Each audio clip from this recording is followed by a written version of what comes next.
buenas tardes. Sean bienvenidos a la Cuarta Feria Internacional del Libro de Ayacucho. La lectura es la mejor sonrisa de la cultura.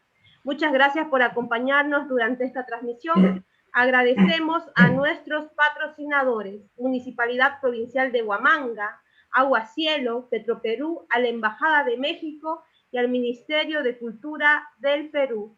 Esta tarde tenemos a un invitado muy especial, quien estará a cargo del conversatorio La Independencia de Cangallo, organiza FILAI.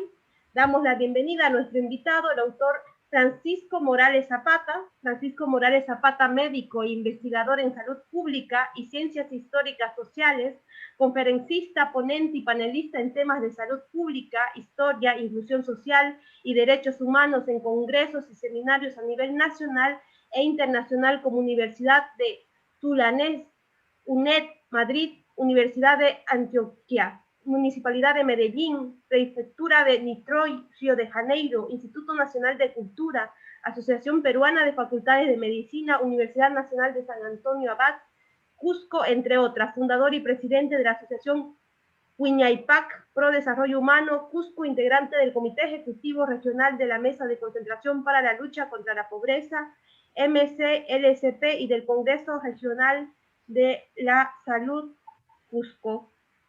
Bienvenido, querido Francisco. Muy buenas tardes. Muchas gracias por la invitación. Muy honrado y feliz de poder estar esta tarde, gracias a la invitación de FILAI, la Feria Internacional del Libro de Ayacucho, compartiendo este tema que es trascendental en nuestra historia, pero siempre postergado. La primera jura de la independencia del Perú en la ciudad de Cangallo, la heroica provincia de Santa Rosa de Cangallo, Ayacucho. Muchísimas gracias. Nos encantará poder, en este caso, escucharlo. Adelante con las diapositivas, por favor.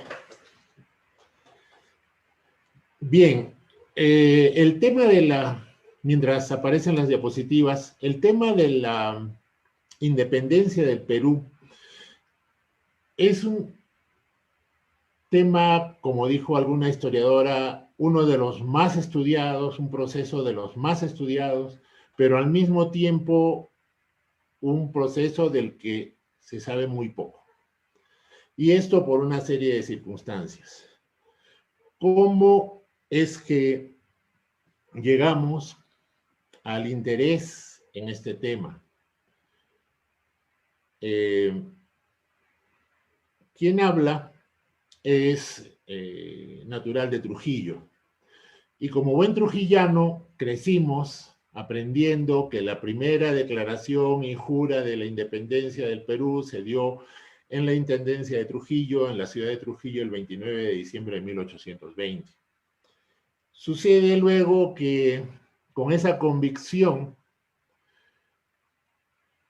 estando ya en Lima, estudiando medicina, conocí a la madre de mis hijas, que es natural de Cangallo, y conversando, un día me dice que no es así, sino que la primera jura de la independencia de Perú fue en Cangallo en 1814. Y de ahí viene el interés en este tema, que es trascendental para nuestra historia. En el estudio de la historia tenemos también una metodología, porque si no nos podemos perder entre nuestras propias emociones, nuestros propios regionalismos o localismos, o las simpatías o antipatías hacia tal o cual personaje, y no ir a lo que es esencial, al gestor y protagonista, al factor de la historia, que es siempre el pueblo. Entonces, la hermenéutica, en nuestro caso, y a nivel internacional, fue planteada por José Carlos Mariátegui y posteriormente, la siguiente, y posteriormente por José María Arguedas. José Carlos Mariátegui nos plantea el materialismo histórico como metodología y José María Arguedas en su discurso No soy un aculturado, del que muchos a veces repetimos una frase o dos frases, pero no parece que hemos leído todo el documento y cogido realmente la metodología que José María Arguedas ahí nos plantea. Entonces estamos en el marco del materialismo histórico. Dice la historiadora Silvia Escamilla en un libro que fue publicado hace poco sobre los tiempos de las guerras de independencia, que en general no solo los estudios o las crónicas o los reportes antiguos sobre el proceso de independencia afirman que todo empezó con el desembarco de San Martín en Paracas, sino que incluso el debate sobre la independencia conseguida o concedida que se realizó al principio de la década de los 70 por los 150 años de la independencia, también toma como punto de partida 1820, como si antes de eso no hubiera existido nada. Esto es un grueso error histórico que obviamente corresponde a una serie de intereses y contradicciones en la sociedad peruana que vamos a ir viendo más adelante. La siguiente, por favor.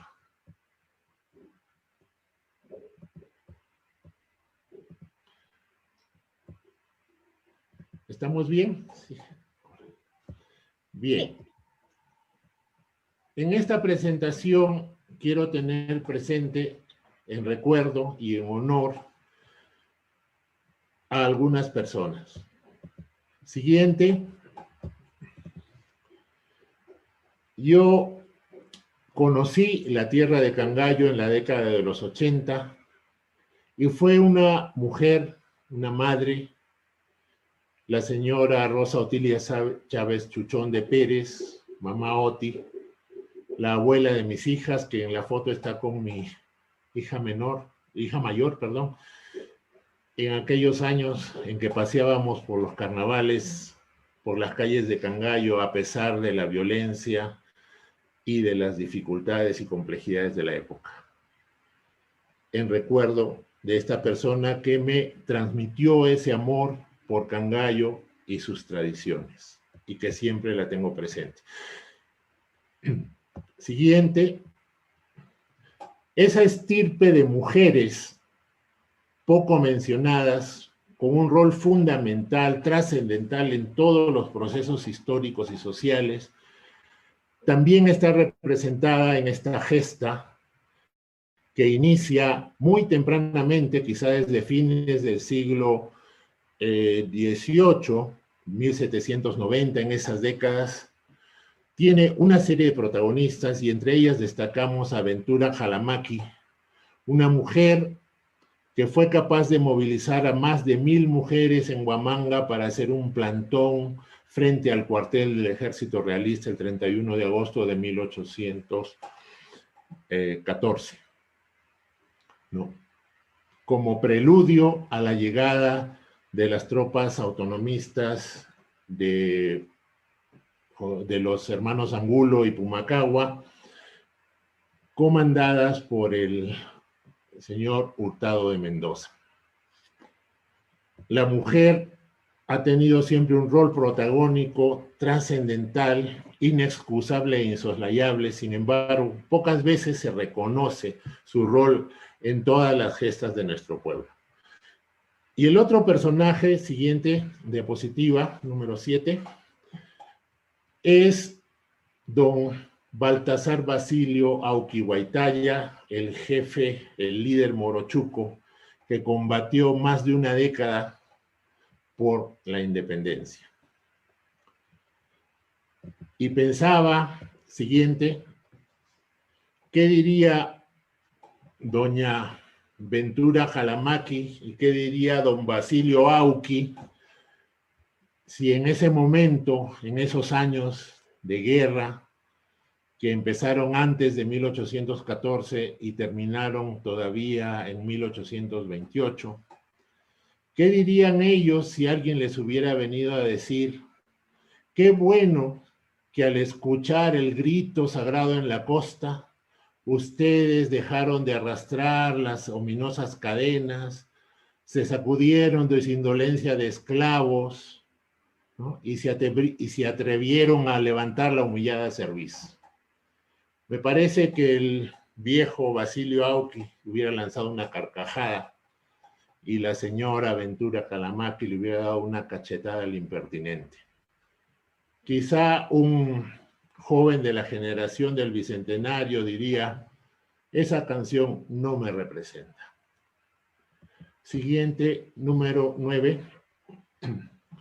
Entonces, como ya es un hecho conocido y reconocido, la siguiente, número 10, la primera jura de la independencia del Perú ocurrió en la ciudad de Cangallo, Ayacucho, en la tierra de los morochucos, el 7 de octubre de 1814. Esta es una jura que cumplió los requisitos establecidos en aquella época, la época de las Cortes de Cádiz y de la Constitución de Cádiz, la famosa PEPA, que establecía que se podía reconocer la autonomía de una región siempre y cuando ésta fuera declarada previo acuerdo de cabildo abierto, proclamada y jurada.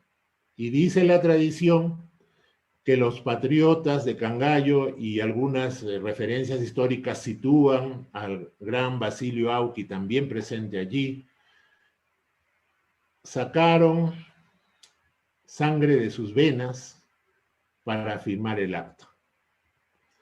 Este es un hecho que ya está reconocido, documentado y es incuestionable. Y es la primera ciudad y región del Perú que proclama la independencia cumpliendo con los requisitos legales sobre los cuales ya la corona española, si hubieran sido otras circunstancias, no hubiera tenido nada que reclamar.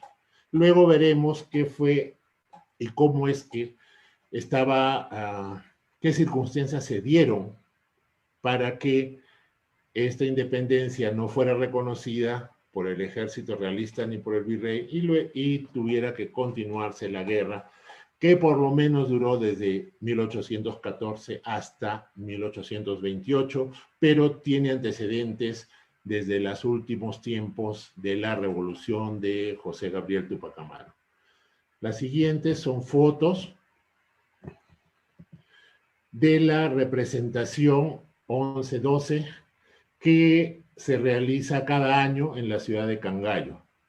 La representación que cada 7 de octubre se hace de la declaración, proclamación y jura de la independencia.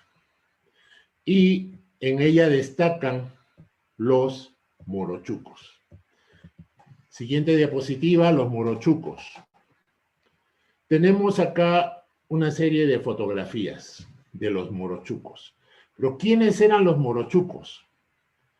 Se dicen muchas cosas, en concreto se alude a que a los colores diversos de los gorros que usaban para protegerse del frío, el nombre vendría de moro, color, colorido, y chuco, que sería el gorro que se usaba para cubrirse y que todavía se usa para cubrirse del frío en las alturas.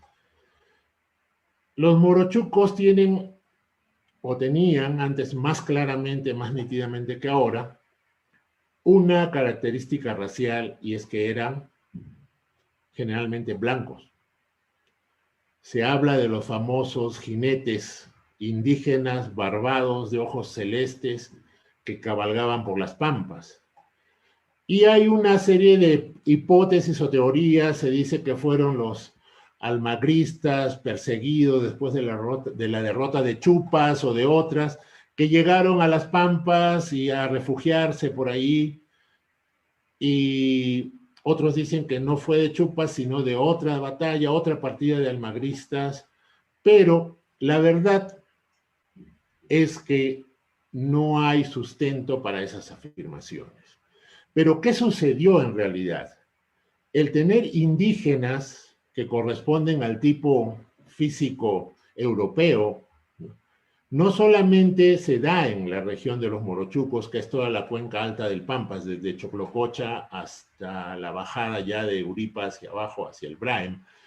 Toda esa cuenca alta del Pampas que corresponde a Cangallo, Fajardo, Vilcahuamán, Andahuaylas, Chinchero, toda esa zona tiene una población de este tipo.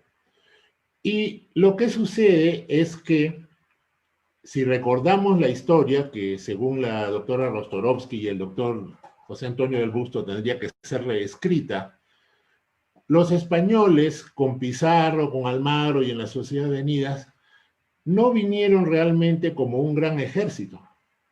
Venían unos pocos soldados y venía una cantidad de población.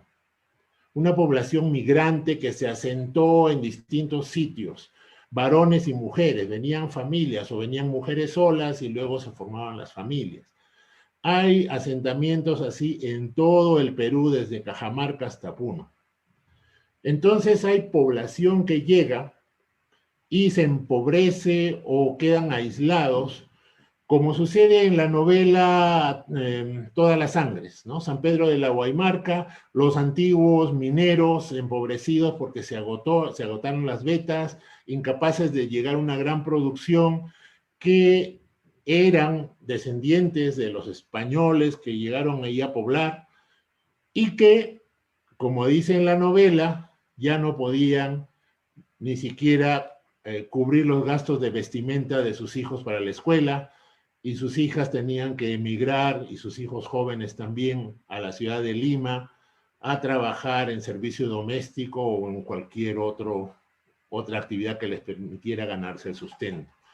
Entonces, tenemos poblaciones, no solo en Ayacucho, en Cajamarca, en la Sierra de la Libertad, en Cusco mismo, donde yo vivo ahora, población que racialmente, si todavía se puede usar ese concepto, es blanca, pero culturalmente son indígenas, quechua hablantes, aymara hablantes, culi hablantes, en fin, la lengua regional. ¿Cómo es que estos morochucos empiezan a rebelarse, según las tradiciones, por la independencia, por su autonomía, desde fines del siglo XVIII? En la década de 1790 ya hay referencias de la organización de partidas guerrilleras o montoneras en la cuenca alta del Pampas, la zona de Huancaraya, toda la zona que se conoce o se conocía también como la zona de los Morochucos, que era la antigua, el antiguo partido de Vilcahuamán o Cangallo, que es mucho más grande que lo que es el actual distrito de los Morochucos. Sucede, pues, que hay cambios, lo que se conoce como las reformas borbónicas en el siglo XVIII, que afectan a toda la población y empiezan a afectar a una población que no había sido muy tocada en los siglos anteriores. En la diapositiva 17, por favor. En la diapositiva 17 tenemos la organización del virreinato. Entonces, la organización del virreinato, establecida por el virrey Toledo, establece dos repúblicas, la República de Indios y la República de Españoles. La República de Indios estaba muy bien censada, empadronada, sujeta a tributos, trabajo forzado, en fin, todo lo que se quería sacar de ellos se sacaba. Entonces, esta población indígena y los mestizos que se quedaban a vivir en sus comunidades o en las reducciones o donde estuvieran ubicados, estaban generalmente gobernados por los caciques menores o curacas menores, que eran los curacas locales, y estos respondían a su vez a unos caciques principales que correspondían a la aristocracia, ¿no?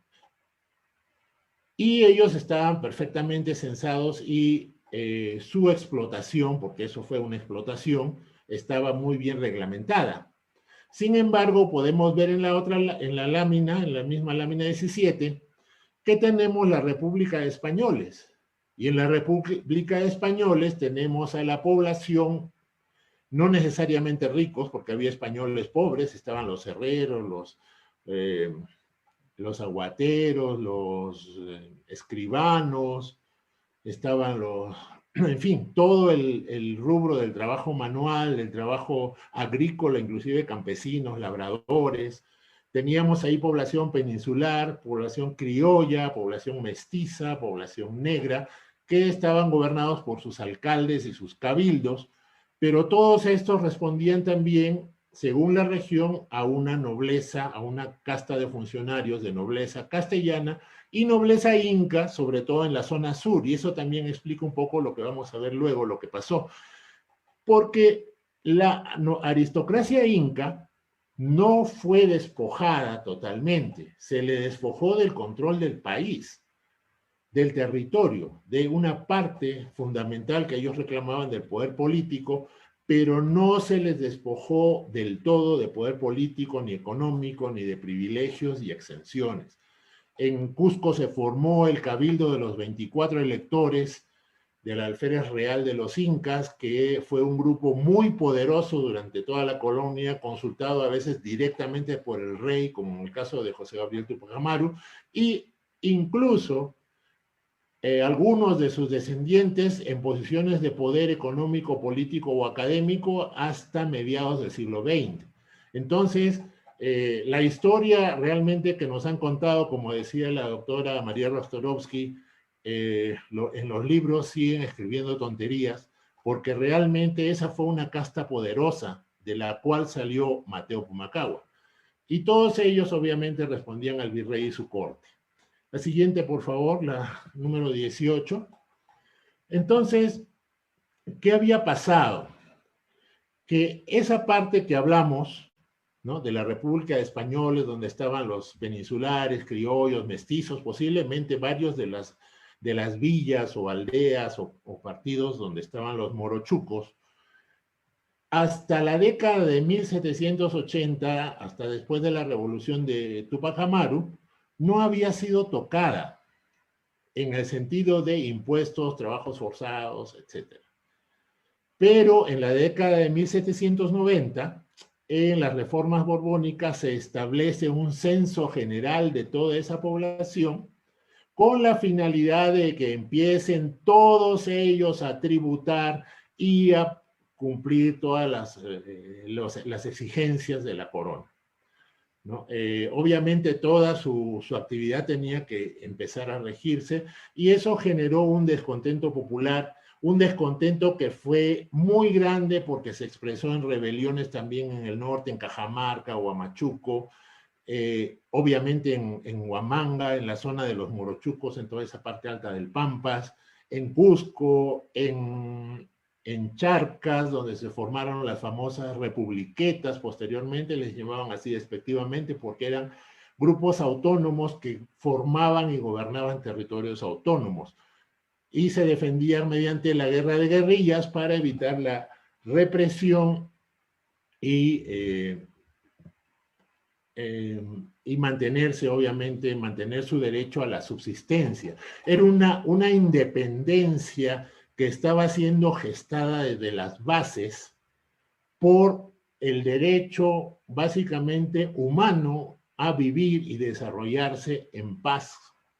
Paradójicamente, la forma que encuentran es hacer la guerra para poder salir de esa opresión. Entonces, pasamos a el contexto. Empezamos, decíamos, 1790, empiezan a formarse partidas de guerrillas que están buscando independencia o autonomía, al calor también de una serie de movimientos ideológicos y políticos que empezaron mucho más tempranamente, pero en esa época ya estaba clara la situación, porque es 1791, cuando Juan Pablo Vizcardo y Guzmán publica su famosa Carta a los Españoles Americanos, que fue el documento que usó Francisco de Miranda como panfleto o volante, imprimirlo masivamente, y en 1810, cuando llegó a Venezuela, llegó y usó todo eso como parte de su maquinaria, la difusión masiva como parte de su maquinaria. Y fue también Vizcardo y Guzmán, a fines de esa década, 1798, antes de fallecer, que ya había esbozado a los ingleses y a los estadounidenses el plan para la independencia de Sudamérica, que empezaba por una junta independiente en Buenos Aires y luego tropas que avanzaran de sur a norte por el Alto Perú hasta llegar a independizar el virreinato del Perú. Entonces todo esto viene, y viene esto también a colación del tema de que si la independencia fue conseguida, concebida, como sea, porque la independencia, creo, a la luz y al criterio de muchos investigadores actuales, fue conquistada por las masas del pueblo peruano. Y no podía ser concebida como una cosa unitaria por las contradicciones que había. Siguiente, la 19. Decía Platón, un hombre que no arriesga nada por sus ideas, o no valen sus ideas, o no vale el hombre. O no vale la idea de libertad, de derecho a la vida, o es el hombre el que no vale porque no es capaz de luchar por ellas. El contexto, en la siguiente diapositiva, la 20, por favor, tenemos en 1810 el mapa del virreinato del Perú. En 1717 se había creado ya el virreinato de Nueva Granada. Y a ese virreinato de Nueva Granada pertenecía también Guayaquil, ¿no? Para que un poco poner ahí el punto sobre la idea de que Bolívar le quitó Guayaquil a Perú. No, Guayaquil pasó de virreinato del Perú al virreinato de Nueva Granada. Luego volvió y luego a Perú y luego volvió al virreinato de Nueva Granada, a la audiencia de Quito. La situación de Guayaquil como puerto fue muy especial porque el puerto de Guayaquil, los armadores, los navieros, los comerciantes de Guayaquil, solo el puerto, no la provincia de Guayas, sino solo el puerto de Guayaquil estaba adscrito al virrey del Perú, ni siquiera al virreinato, sino al virrey del Perú como renta personal. Por lo tanto, había una contradicción en Guayaquil sobre si plegarse a Nueva Granada o mantener su vínculo con Perú. El virreinato del Río de la Plata también se crea en 1776 y la audiencia de Charcas, adscrita al virreinato del Río de la Plata en 1776, tiene también una particularidad. Eso quiere decir que ya desde mucho antes, desde 1776 o antes, Charcas ya no era parte del territorio peruano. Inclusive Puno era parte de Charcas y luego Charcas devuelve la parte de Puno a Perú. Pero Charcas tiene una historia también de rechazar ser parte del virreinato del Río de la Plata y tratar de mantenerse autónoma. O sea, la actual Bolivia luchó por su autonomía o independencia ni de Perú ni de Argentina. Ellos autónomos desde aquellos años de 1776. Entonces estamos viendo movimientos autonomistas independentistas mucho más antes de lo que la historia oficial nos dice. El panamericanismo y la doctrina Monroe es el otro problema, porque el panamericanismo ya viene de la década de 1820, es digamos, el despertar del imperialismo estadounidense. Y la doctrina Monroe, si bien fue dada a conocer por Quincy Adams en 1823, tiene una gestación mucho más antigua que arranca también como 1790, en esa década, y luego se va perfilando hasta que se convierte ya en política oficial de los Estados Unidos y sustenta la ambición del panamericanismo, que era organizar a todas las Américas bajo la hegemonía y supervisión de Estados Unidos. Ese panamericanismo fue lo que motivó a Bolívar a tratar de armar una federación de repúblicas hispanoamericanas como contrapeso, pero fue saboteada. El proceso es complejo en este momento porque si vemos en la siguiente, por favor, ya falta poco para terminar, el tiempo veo que está corriendo. Tenemos acá en este mapa, en la lámina 21, tenemos en el norte la Intendencia de Trujillo. La Intendencia de Trujillo tiene un proceso especial. El proceso de Trujillo es distinto porque todo lo que está en el mapa como Trujillo, incluyendo la Comandancia General de Maynas, se independiza en bloque, cumpliendo los 3 pasos que había cumplido Cangallo en 1814. Y el 29 de diciembre de 1820, el marqués de Torre Tagle declara la independencia de Trujillo, y en las semanas siguientes, ya todo estaba concertado, en las semanas siguientes, al día siguiente declara su independencia de Chiclayo, en las semanas siguientes Piura, Tumbes, Cajamarca, Huamachuco, Chachapoyas, todas las ciudades importantes, capitales de partidos o de provincias de la intendencia, declaran su independencia cumpliendo los 3 pasos, de modo que ya la corona no pudo decir nada. Es más, las mismas tropas realistas se convirtieron en tropas republicanas. ¿No? Claro que hubo escaramuzas y al final hubo una batalla todavía hasta julio de 1820, Iguazurco y otras, y se selló eso, se develó eso y cerró con la independencia de Moyobamba en agosto de 1820.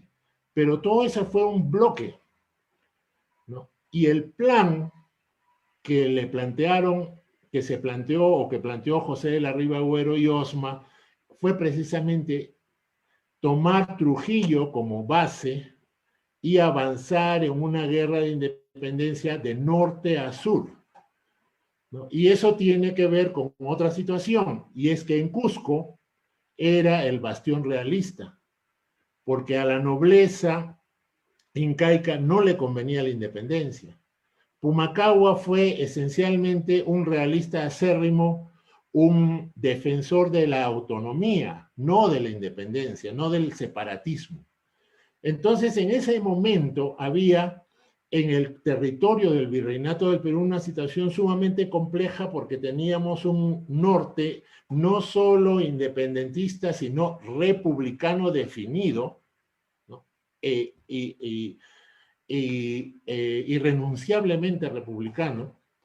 Teníamos un sur con Cusco y Arequipa realista, cuando mucho autonomista, con una aristocracia incaica, un clero fuerte y una aristocracia también castellana, que no querían ceder sus privilegios, y en la zona central, ¿no?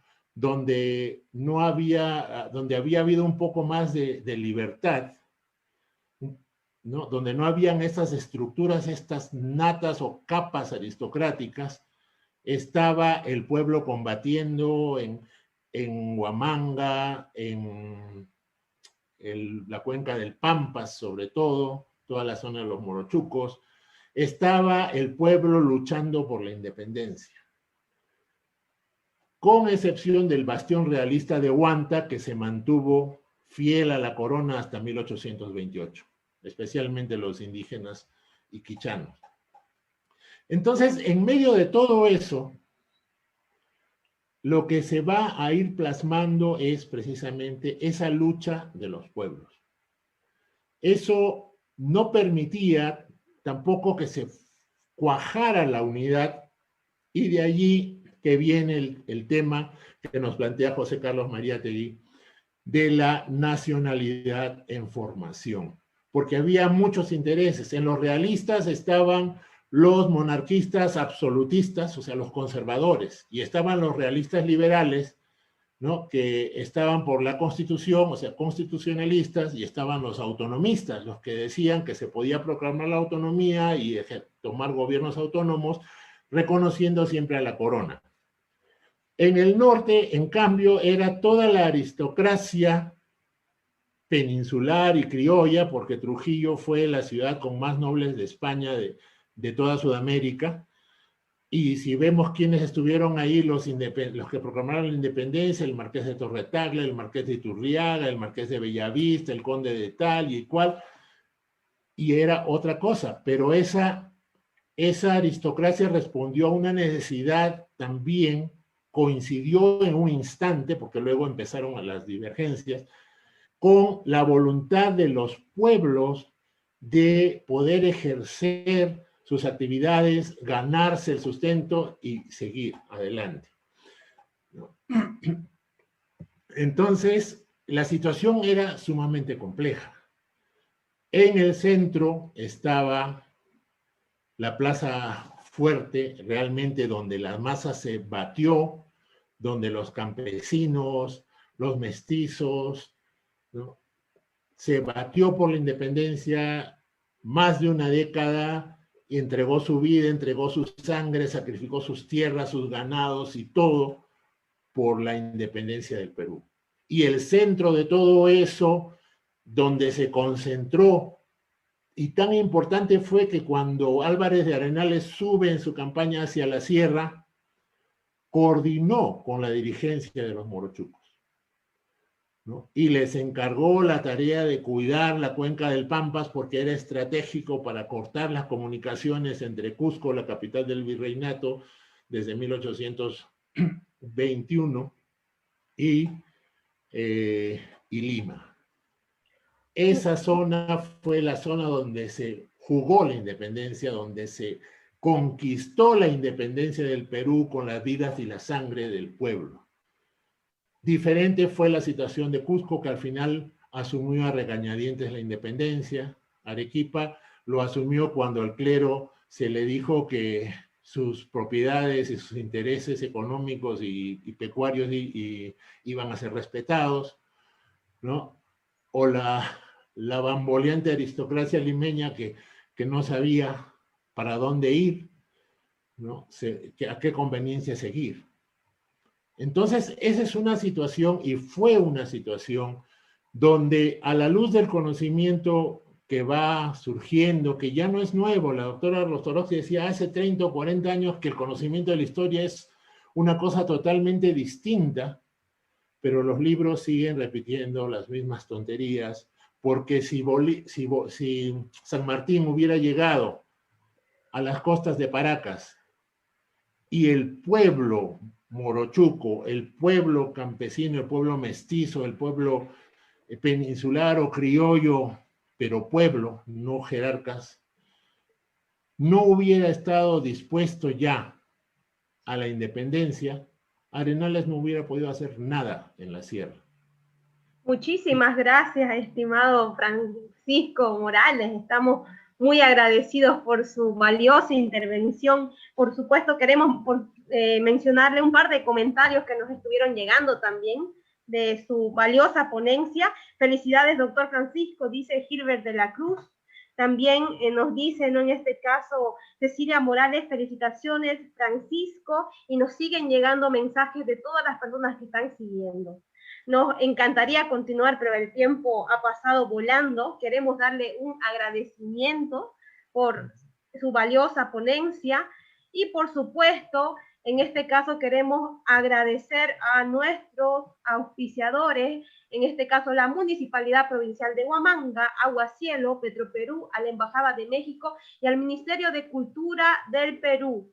Sigan por favor nuestras transmisiones y muchísimas gracias, querido Francisco Morales. Le agradecemos. Gracias a ustedes.